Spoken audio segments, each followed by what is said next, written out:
Hello, karibu famasia.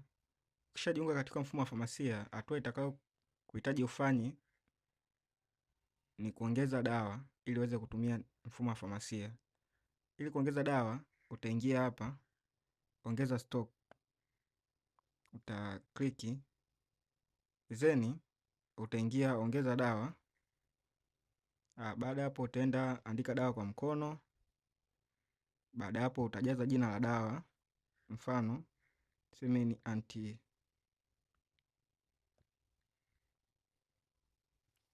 anti-aging serum, tuseme hii hapo. Baada hapo tuseme utaweka idadi ya unazotaka kuongeza, tuseme ni 10.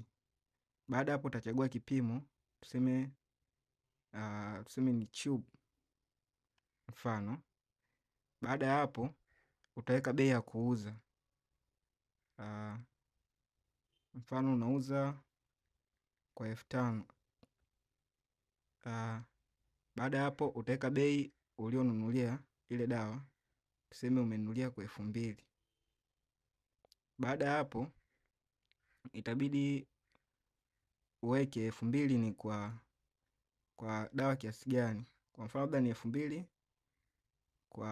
kwa dawa moja. Baada hapo itahitaji uweke batch number. Mfano mimi nimeweka mfano wa batch number huu hapo. Hii batch number inapatikana kwenye box lako, kwa ni rahisi sana kuiadi. Baada hapo itahitaji uandike tarehe ya kuexpire hiyo dawa.